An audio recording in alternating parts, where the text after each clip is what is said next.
Thank you, Gary, for doing this interview. The first question I have for you is about journalism and public relations and your transition from a long career as a journalist into a career in public relations. Can you tell me about that transition? Sure. First of all, I had a great career in journalism. I really, truly enjoyed it. I got to do some wonderful things. I got to cover some big events, went to the Olympics, covered presidential campaigns, enjoyed it thoroughly. As I hit 40, I looked around the newsroom one day. I was the managing editor at WBBM here in Chicago, and noticed that most of the people in the room were vastly younger than I was. And I decided I needed to try and see what life was like outside the newsroom and outside television.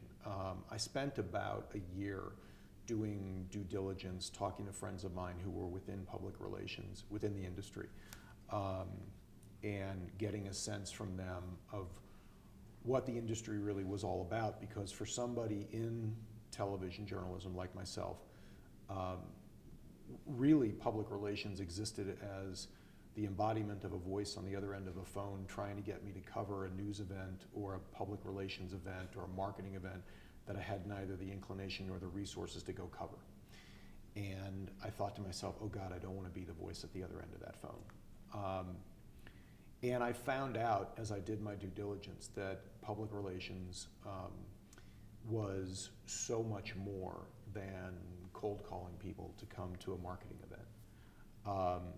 I wound up, I think, being equally fortunate in making the transition to public relations. A friend of mine, then working at Hill and Knowlton, asked me if I wanted to come over. They had recently lost their managing director for media relations, asked me if I'd be interested in talking to them about the job.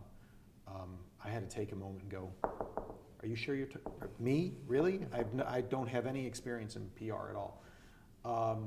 And I did. I went to talk with him. He introduced me to the then general manager of the firm, a gentleman named Keith Burton, who within the industry is widely known as somebody who's a wonderful mentor, a great communicator, and really a great manager of people. Keith and I hit it off.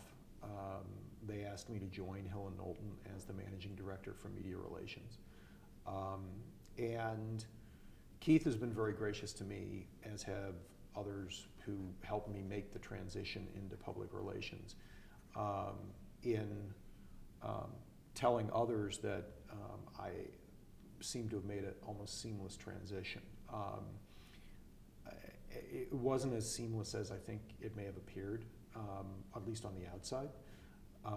When I joined the firm, I had to get a sense of several things. First of all, what was the business of public relations and communication?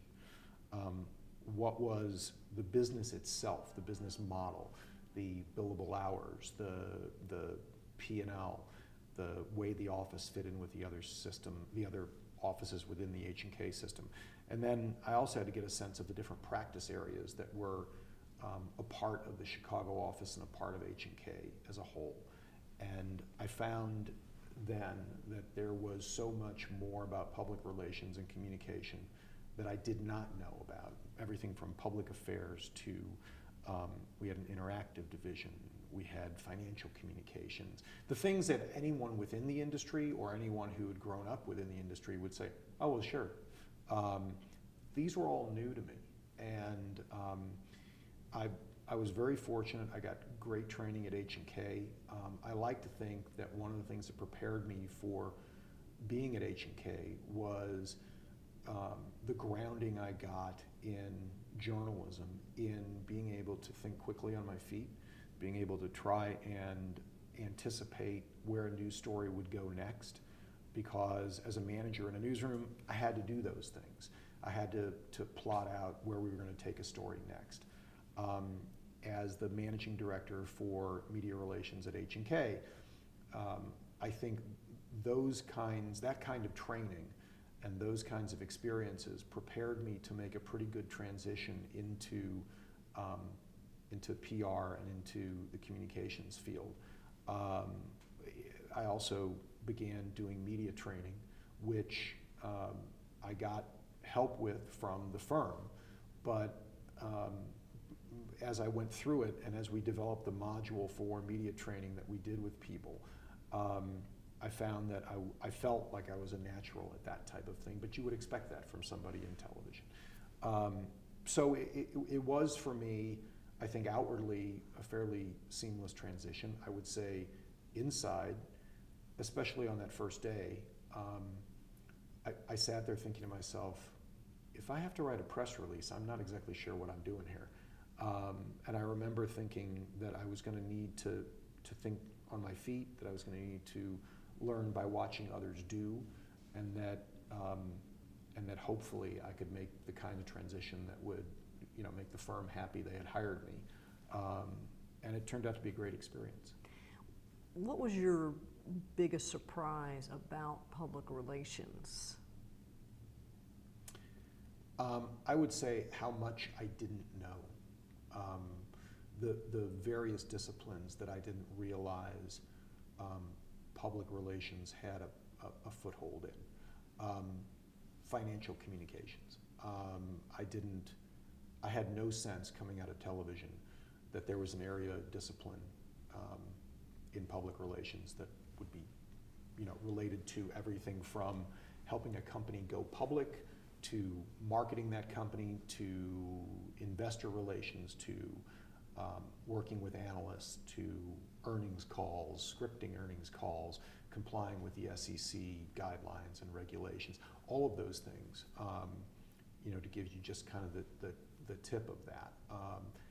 Like I said, in doing what I did in journalism, I was very familiar with what I felt like were marketing technique or marketing communications, but public affairs communications, working at the grassroots level on behalf of a highway project, working in tandem with a public agency that was trying to sway public opinion.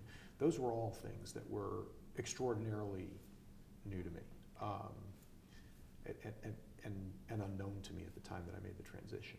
Do you remember a skill set that you had to develop that you didn't already have? No, I don't. I think I had to develop a skill set on the financial communication side. So I did have to become familiar with trying to counsel companies about SEC guidelines, about how they were going to conduct themselves on an analyst call or an earnings call. I had to learn what the guidelines were. I had to learn what the what an earnings report was, what we would want to put into an earnings report or a conference call with Wall Street or an earnings call.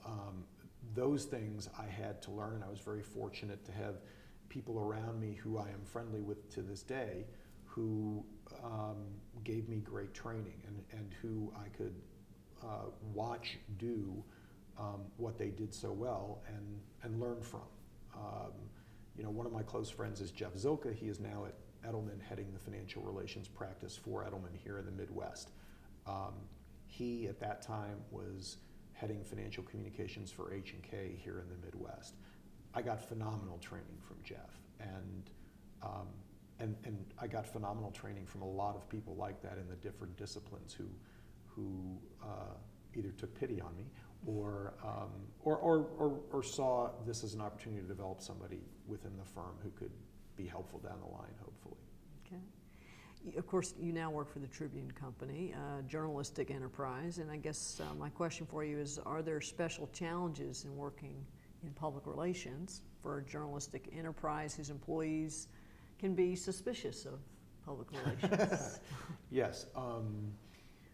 There are special challenges, and I remember one of the first phone calls I got when I came to work at Tribune Company was from a reporter at the New York Times, and she wanted to know about things that she had heard about that the company was doing, and that she intended to report on. And I thought, well, now this is a little odd. I'm here talking to a competitor of my company who's asking me to divulge what otherwise might be looked at as company secrets, initiatives that we might not necessarily want to share.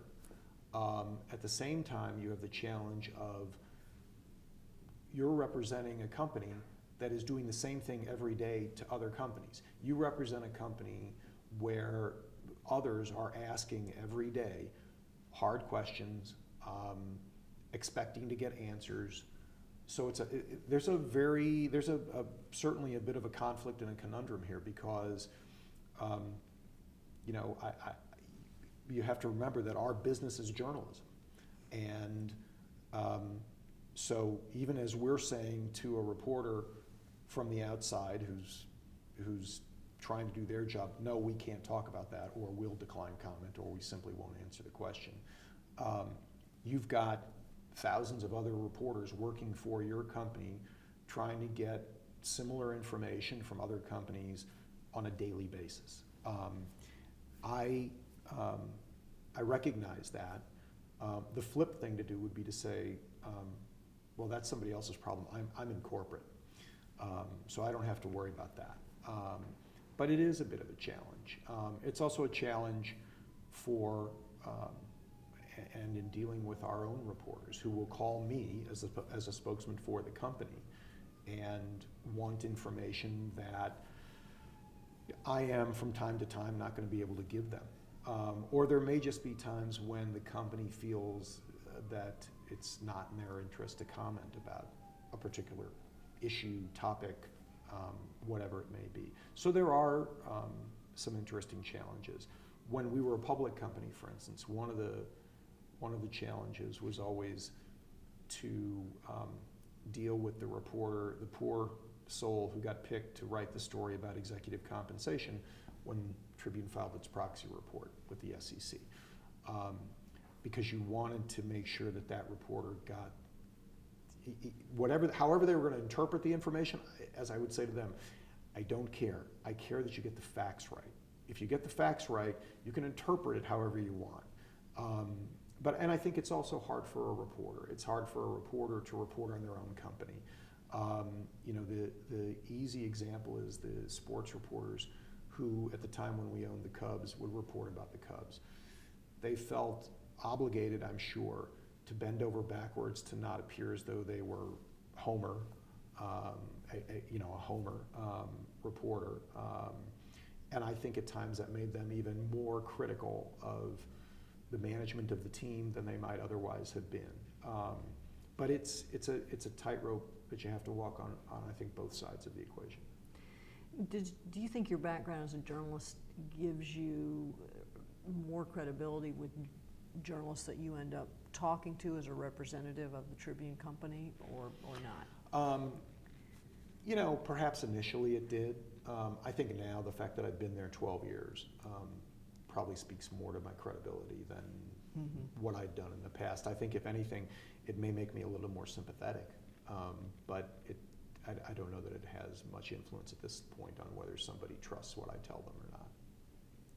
How much of a role do you have in being an advocate for the function of journalism, balanced, or how does that balance against your role in the PR goals? I'm not really an advocate for journalism. That's not part of my job. We have others in the company, as you might expect, the editor of the Chicago Tribune or the editor of the LA Times, or our publishers, or the leaders in our newsrooms on the broadcast side. Those folks are advocates for journalism. I have to be an advocate both inside and outside the company for the company itself and for its employees. So that's what I try to focus my energies on. Have you seen public relations change as an industry since you've gotten involved, since you've moved into that? Oh, I think it's changed tremendously. Part of that is because just in the 12 years I've been at Tribune Company, the internet, the speed of the news cycle has and the rise of social media have all contributed to changing the face of public relations and communications generally. It's a very, very different industry than it was when I first got into it in 1997 when I started at Hill and Knowlton. You know, the internet was just beginning to get a foothold in the communications process. People were just discovering the kinds of things that they could begin to use the internet for. The new, you know, you had back then, you know, still at that time, 3 or 4 TV networks, no social media to speak of, you know, a news cycle you could pretty much predict.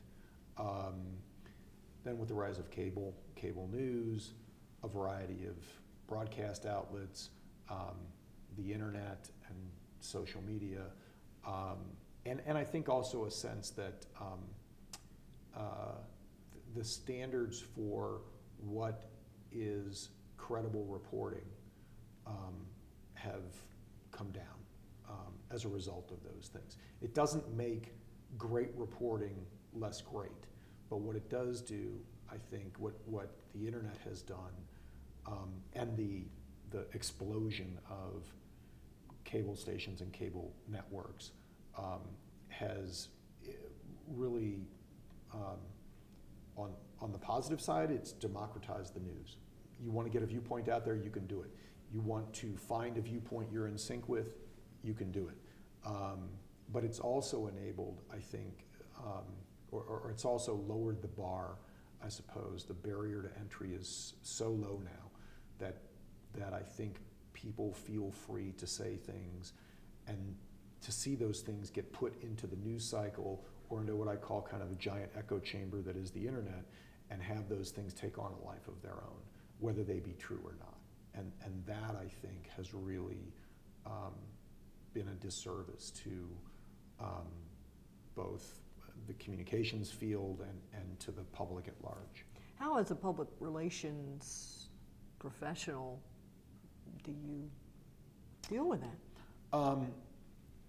I try to focus people on the facts. I try to focus people on what they know and what they can determine through good reporting. And don't get me wrong, there are some wonderful news outlets, reporters. There are people doing great work in journalism.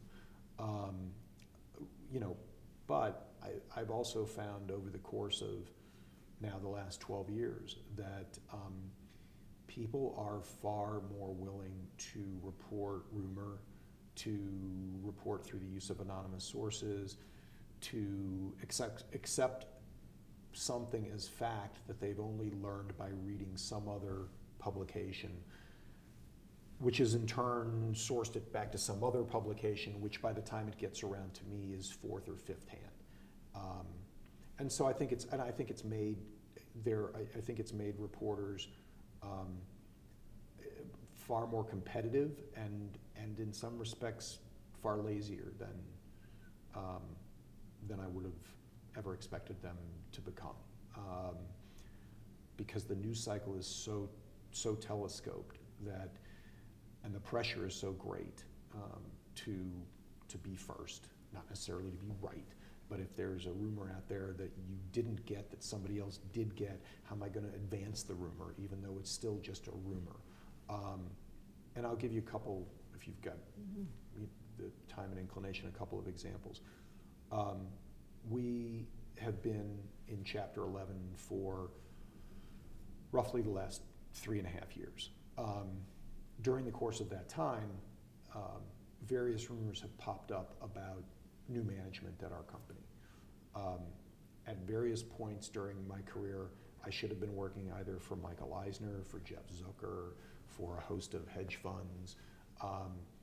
And I will get calls from reporters who say, I want to talk to you about Michael. The biggest one was about 15, 16 months ago, where I want to talk to you about Michael Eisner, because my understanding is he's going to be the new CEO of your company within the next 4 weeks.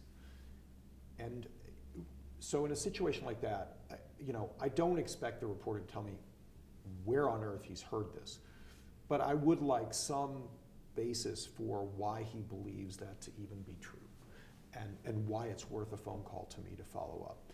And inevitably I would find out that was a rumor they heard from somebody who heard it from somebody. And I would try to remind people that, number one, we have a CEO. Number two, we're still in Chapter 11, and we have a board of directors that will remain in place until we come out of Chapter 11, that only a new board of directors will be able to choose a new CEO. And if you look at some of this stuff logically, it doesn't hold up. So it's those types of things, and the willingness of what I would say oftentimes good journalists to report those things or repeat those things never ceases to amaze me.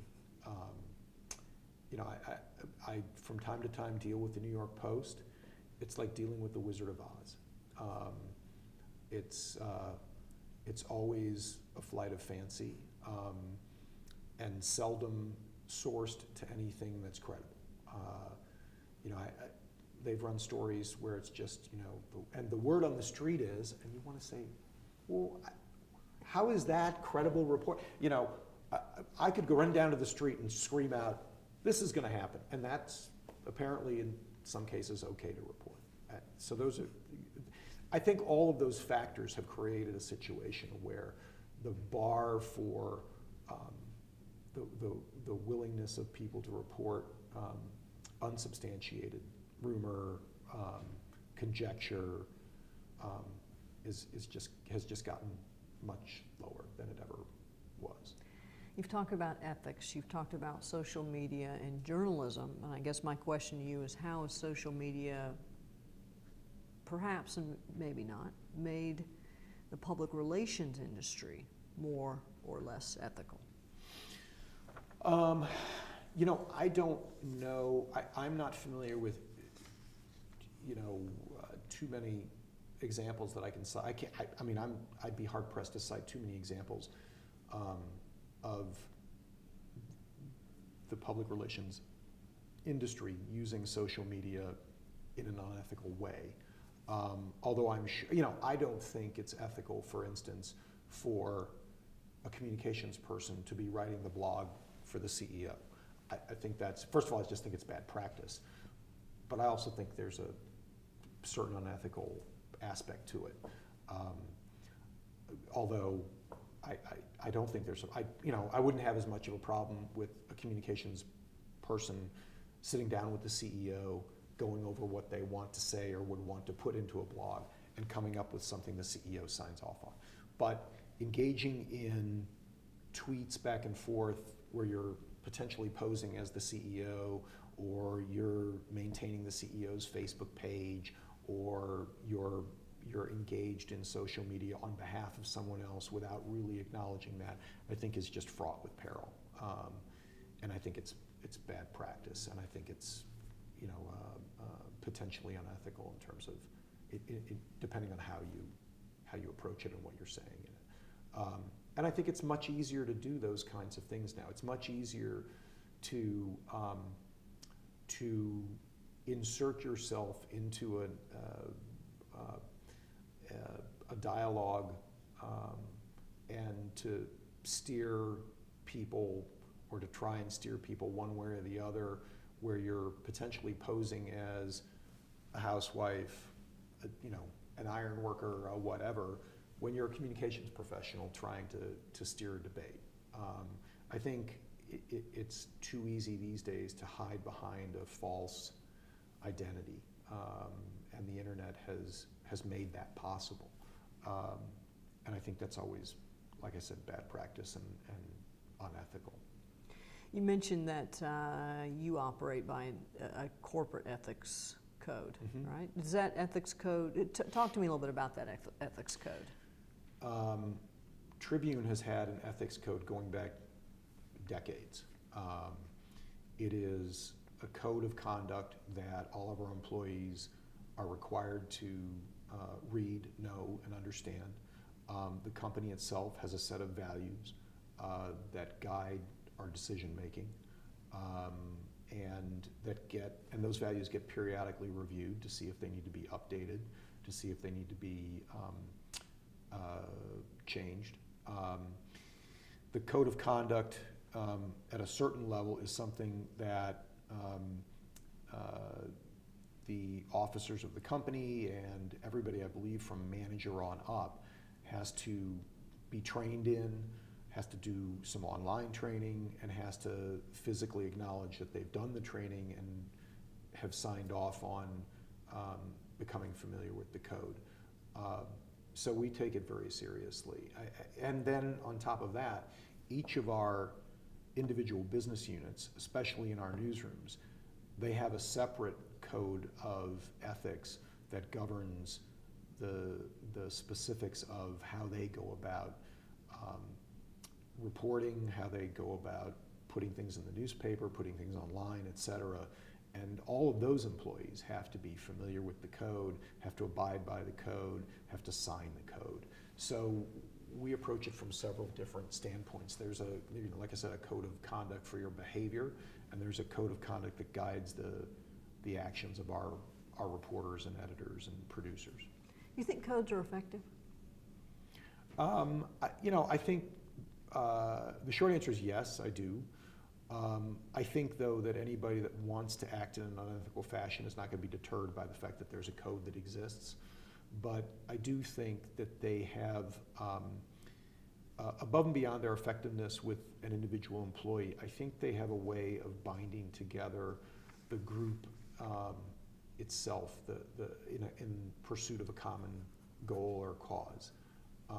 And I think that's important. And I think that's what brings a sense of purpose, however loose it may be, to the group as a whole, and helps guide them. And for instance, in our code, you are as responsible for seeing someone else doing something unethical and reporting it as you are for monitoring your own conduct. So this is not just a matter of, well, I have to act in an ethical fashion. I have to report violations of the code that I observe. So I think it's effective in those ways.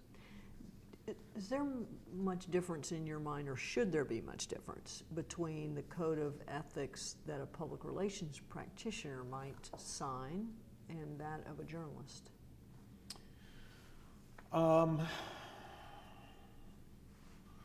Well, we have two different codes. I mean, the journalist is going to sign a code of ethics that is promulgated by the newsroom. I'm going to sign, and he'll sign the company's code of ethics. I'm going to sign the company's code of ethics, and I'm going to be familiar with the company's code of ethics. I think the journalist has to be concerned about and thinking about when he's going to grant somebody anonymity, how you're going to source a story, how many sources there need to be in a story for it to be credible to be put online or in the newspaper. I think there are different things that govern each profession. There are certain commonalities. I mean, I would not want to be writing the CEO's blog, and posing as the CEO, or responding to questions that we might get from employees as the CEO.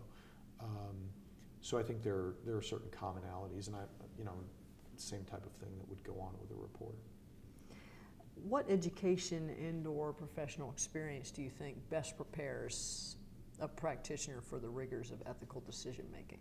I think that the best training that people can get is to get a good education and to know how to write and to be what I would call a citizen of the world, and to be an active citizen of the world, so that you know about current events, you know about what's going on around you, what's going on in your community, you know what's going on in your state, in the larger community in which you're a player, and that you're able to speak conversantly about the important issues of the day.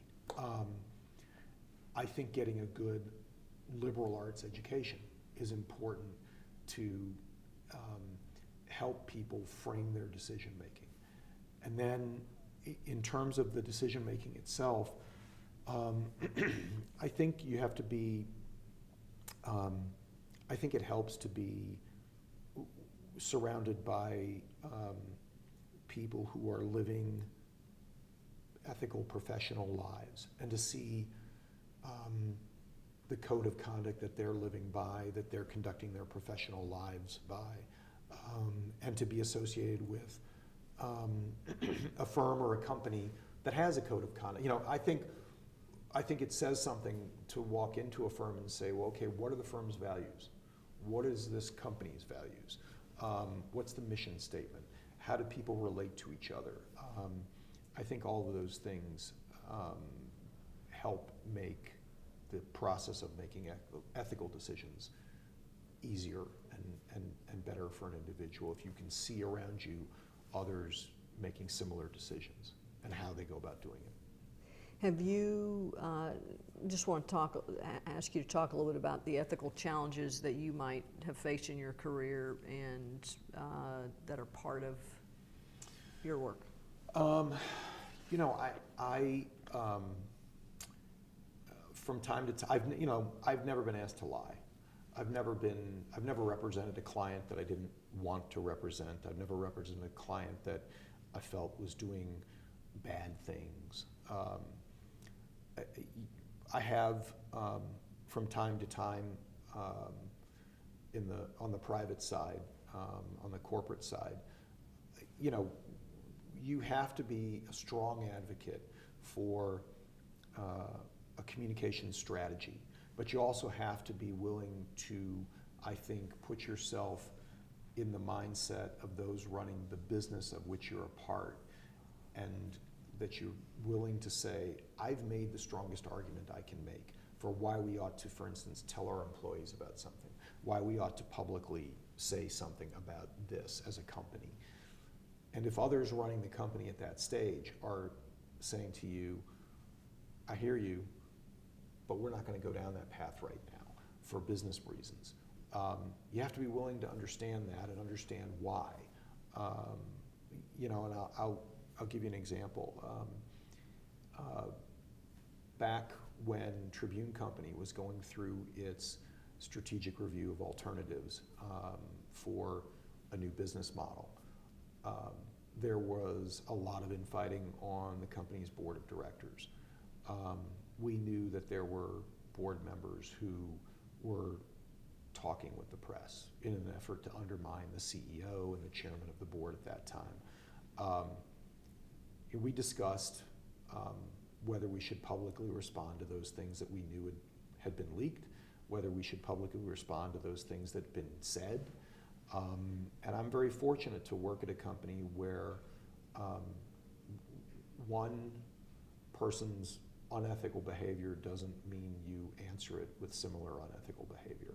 And it wasn't so much a dilemma for us because we had a code of doing things, and board dealings, board negotiations, board discussions stayed within the boardroom.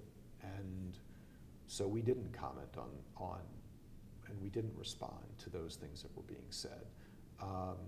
And we probably, you know, as a result, from an image standpoint, took a few hits, but I think everybody also felt better for at least having followed the company's code and made the ethically right decision on how to act during this situation.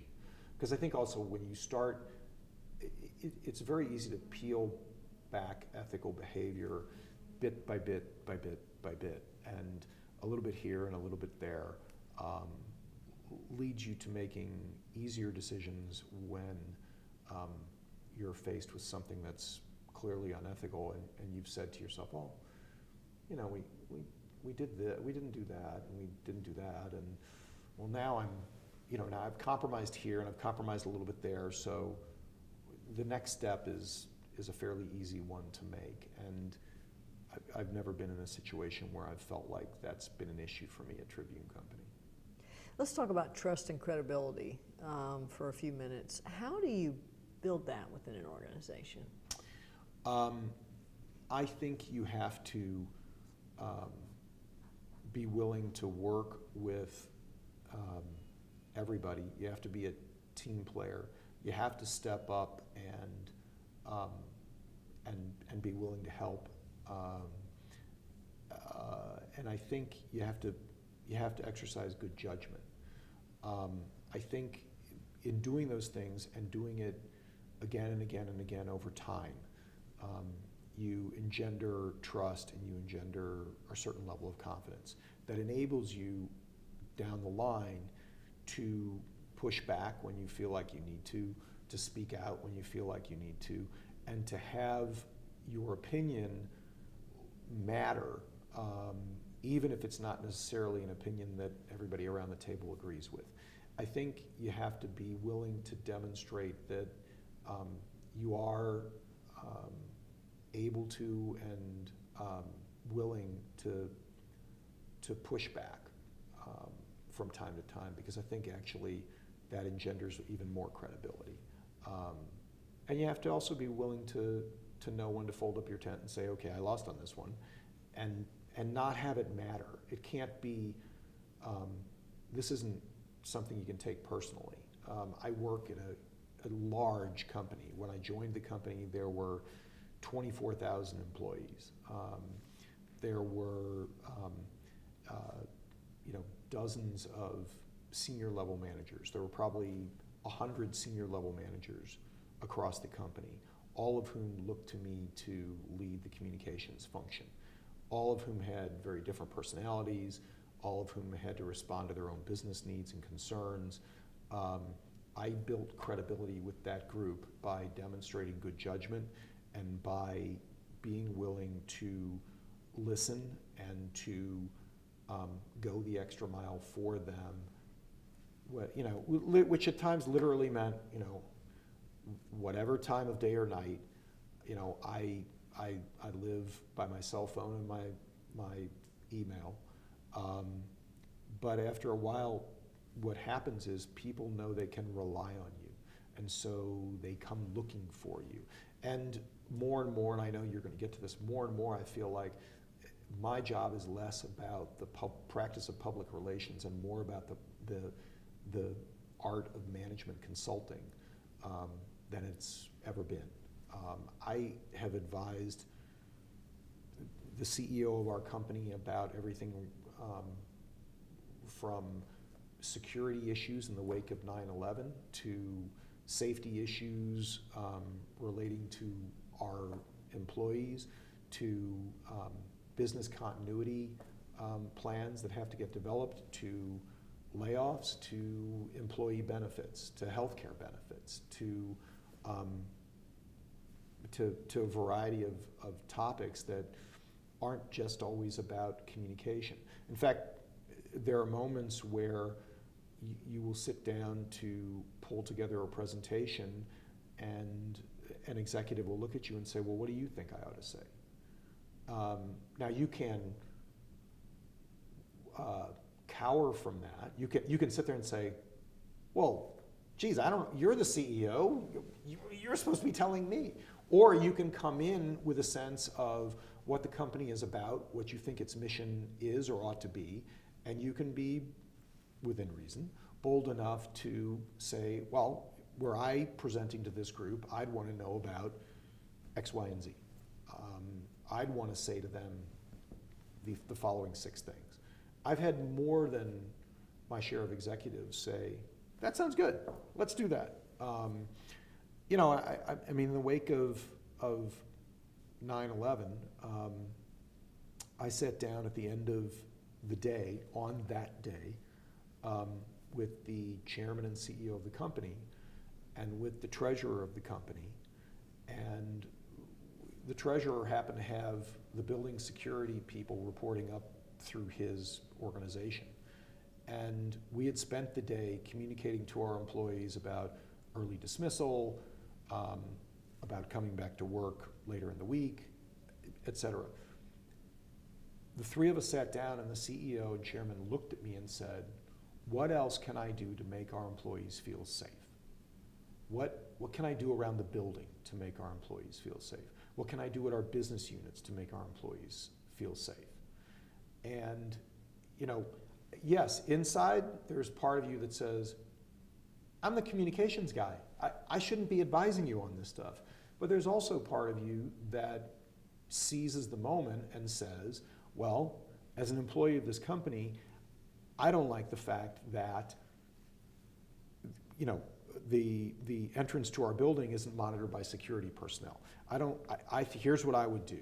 We can put security personnel in place in the lobby.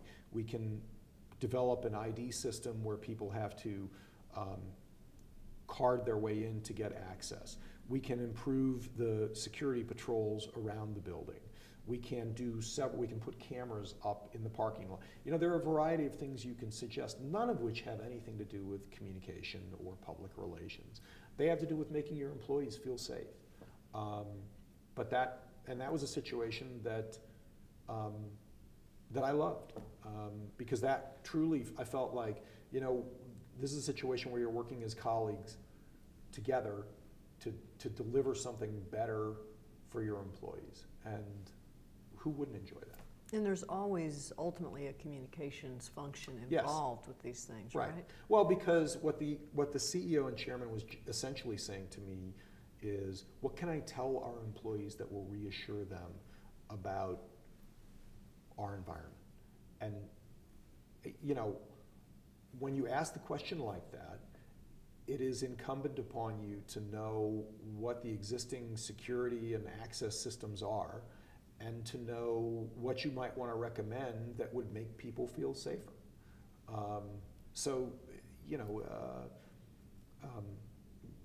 Eventually you're going to be communicating about what has been done or is being done. And, you know, when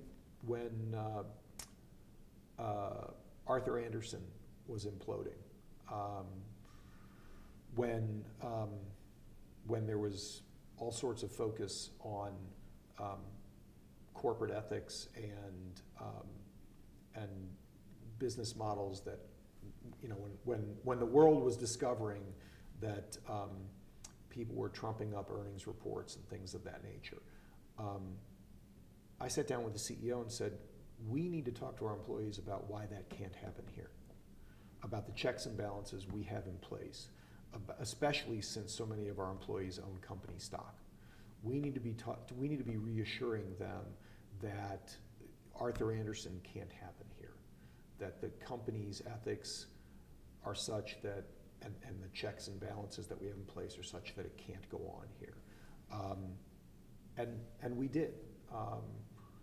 That was something that, you know, that's an issue where, that's an instance where you get to go to the CEO and recommend something that may not even be on his radar screen. And hopefully you're working with a CEO that looks at that as an opportunity and says, wow, you're right, let's go do that.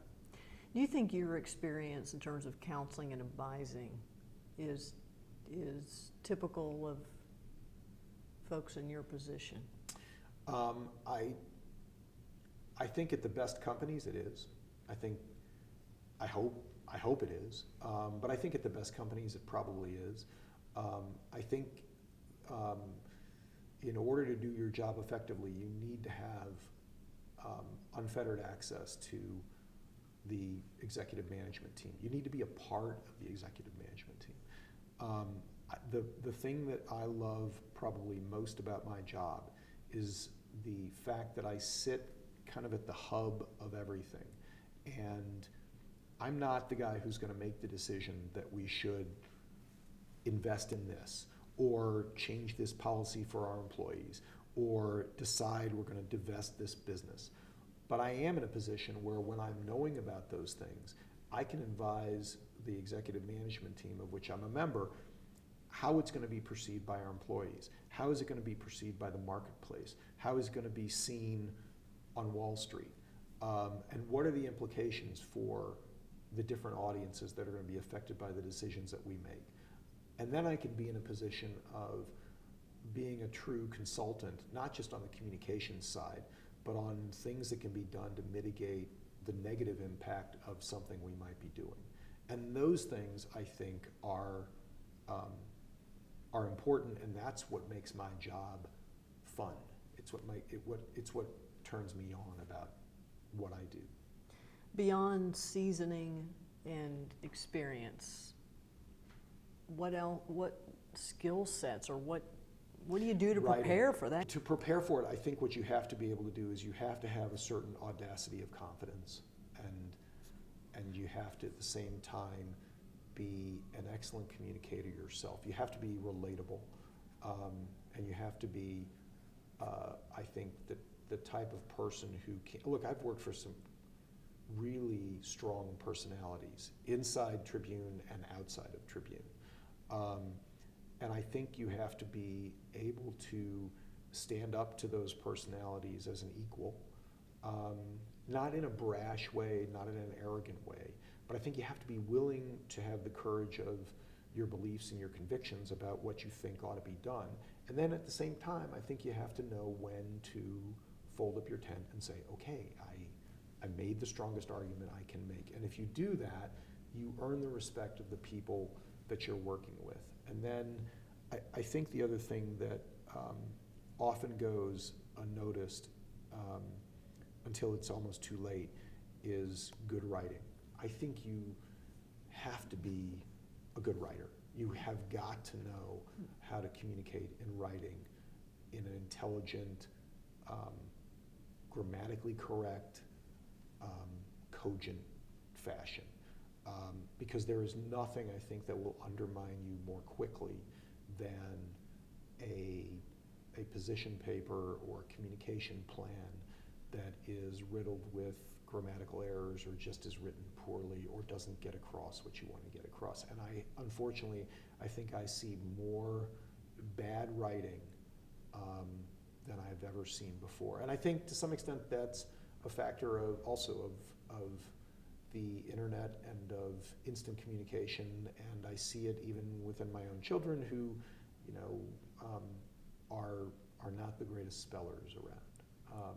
But I think good writing is essential. How do you communicate to your team that you think good writing is essential? You tell, well, in my case, I tell them. I mean, I've tried to mentor people who have worked for me whose writing skills needed work, and to also provide them with examples so that they see good writing. Writing a press release is not particularly difficult. You can look at how your company has written press releases and pretty much get the model down. I think you can do the same thing with looking at good writing wherever you find it. And so I try to work with people to improve their writing skills and to build their confidence in their writing. You've talked about working with folks in terms of improving their writing, and you've talked a little bit about mentoring, and I guess my question is, can you mentor ethical decision making? Oh, I think you can. I think that's what I said, what I meant earlier when I said I think you have to be around people who are modeling ethical behavior. And I think it begins with the youngest person on your staff.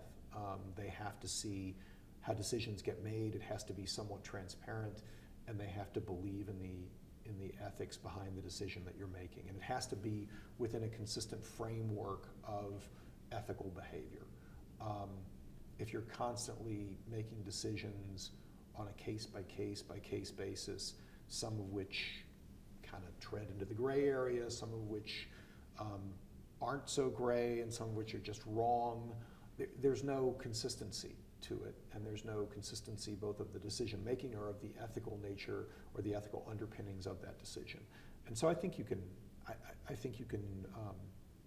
you can help mentor younger people into making ethical decisions. You do it with an ethics code, a code of conduct, with values. It's not any one thing. It's a combination of things. It's, you know, values, codes, behavior, reinforcing those things. It's seeing how people who break the code are disciplined.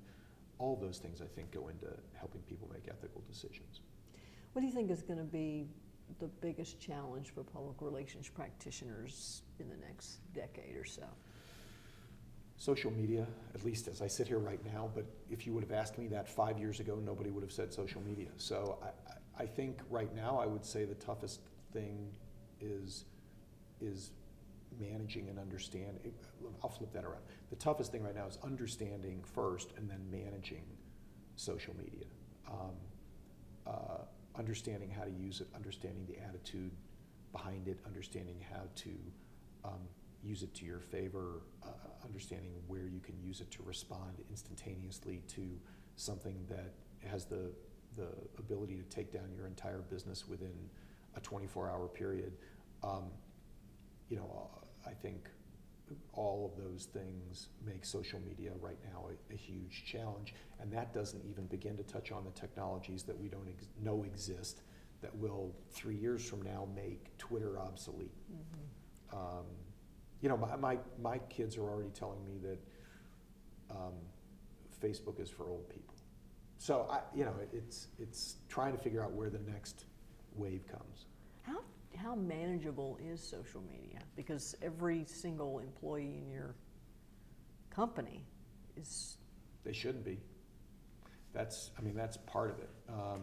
Yes, every single employee in our company has the capacity to have their own Facebook page. Absolutely. And on a personal level, they absolutely should, if they want one. On the other hand, nobody should be speaking on behalf of the company through social media that isn't authorized to speak on the company's behalf through social media.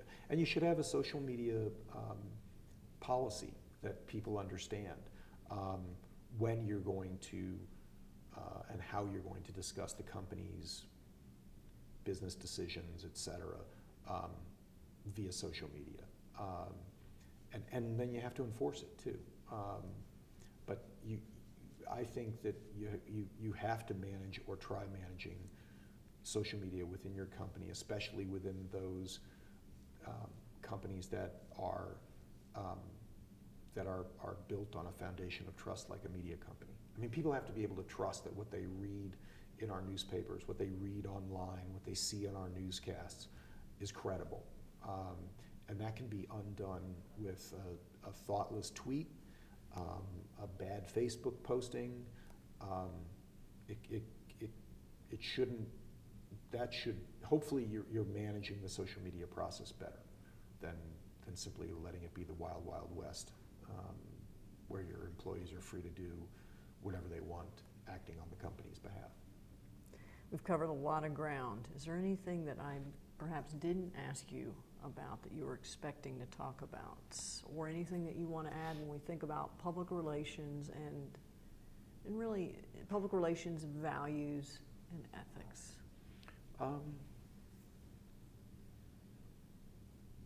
Not that I think, I think the vast majority of public relations professionals act in an ethical fashion, have the best interests of their clients or their companies foremost in their mind, and I think that, you know, as a field, I'm proud to be a public relations professional, and I'm confident that the people that I'm working with are good, ethical people making good, ethical decisions, and that's true for the most part across the industry. All right. Thank you. Sure. Very helpful, very informative.